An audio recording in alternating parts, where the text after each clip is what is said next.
اجلاس کو میں اٹینڈ کروں گا. وہاں پہ تمام ایم این اے اور ایم پی اے سب استعفیٰ دیں گے انشاءاللہ. کوئی پیچھے نہیں رہے گا. اس بات میں کوئی رائے نہیں ہے. ہم تمہارے ساتھ ہیں. میرے سرگودا کے بھائیوں ساتھیوں، ہمارا اس جدوجہد کا، اس تحریک کا مقصد کیا ہے؟ میاں نواز شریف نے جو بیانیہ دیا ہے کہ ووٹ کو عزت دو، اس کے متعلق یہ غلط فہمیاں پھیلا رہے ہیں. یہ آپ کے خاص طور پہ سننے کی بات ہے. آپ ہمارے ورکرز ہیں، ہمارے عہدیدار ہیں. آپ نے لوگوں سے ملنا ہوتا ہے. آپ نے ہر چوک میں، ہر جگہ پہ بیٹھ کے میاں نواز شریف کی، پاکستان مسلم لیگ نون کی بات کرنی ہوتی ہے.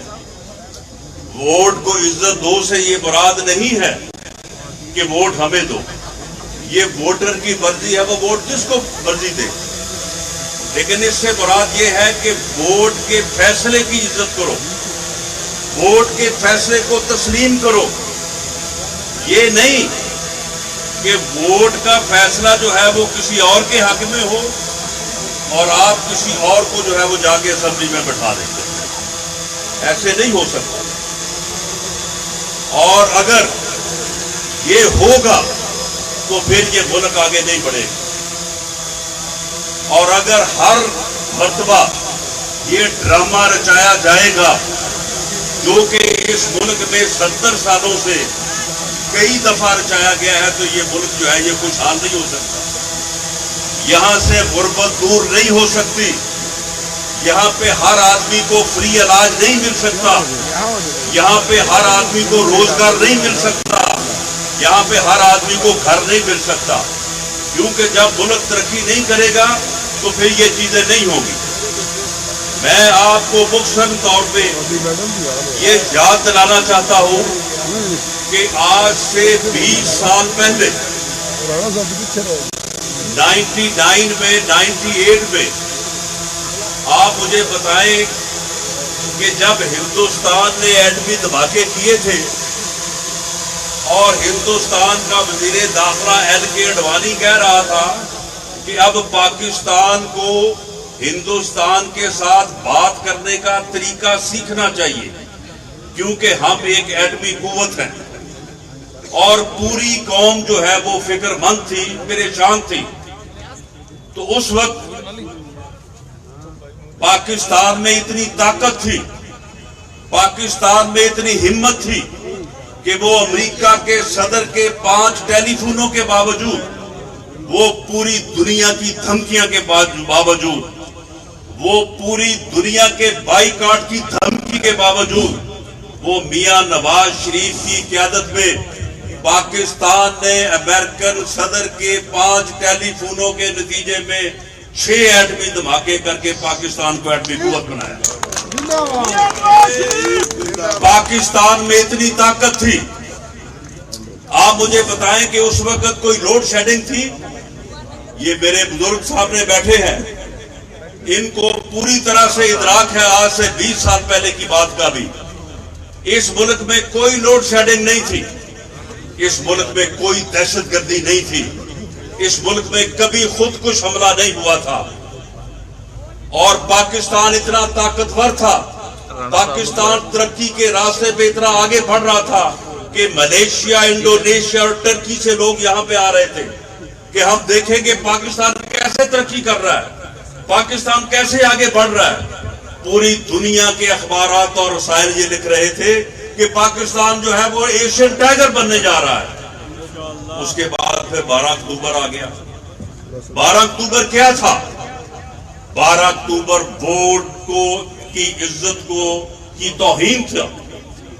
ووٹ کی عزت کو نہ کرنے کا منصوبہ تھا.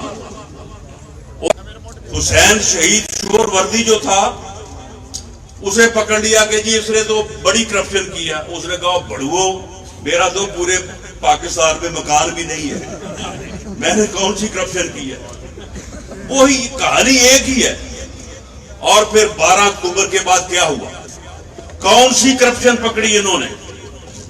کون سی حقیقی جمہوریت وہ کمانڈو صاحب لے کے آئے جو اس وقت 12 اکتوبر کو کہہ رہے تھے کہ میں حقیقی جمہوریت لاؤں گا اور میں اس ملک سے کرپشن جو ہے وہ پکڑوں گا؟ کون سی پکڑی؟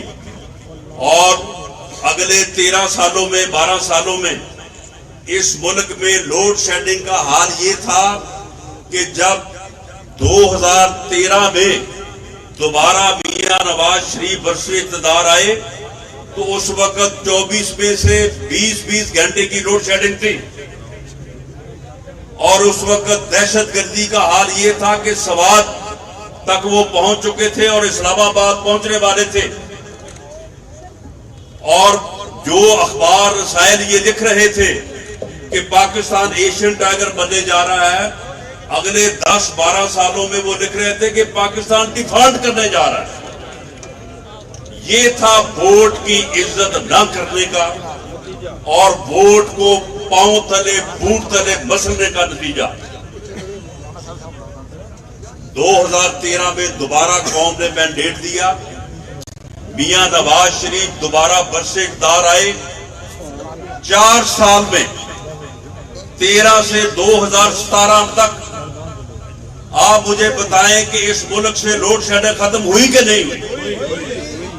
اور وہ کارخانے جو چائنا میں بھی 3 اور 4 سال میں لگتے تھے، پاکستان میں وہ 1.5 اور 2 سال میں لگے۔ اور یہ محنت کا سہرا کس کے ساتھ تھا؟ میاں شہباز شریف کے ساتھ۔ میاں شہباز شریف نے، جس پر چائنا والوں نے انہیں پنجاب سپیڈ کا نام دیا، میاں شہباز شریف نے بے لوث خدمت کی اور اس ملک سے لوڈ شیڈنگ ختم کی، اس ملک کی اکانومی کو بہتر کیا، اس ملک سے دہشت گردی کو ختم کیا۔ لیکن اس کے بعد پھر جو ہے وہ جولائی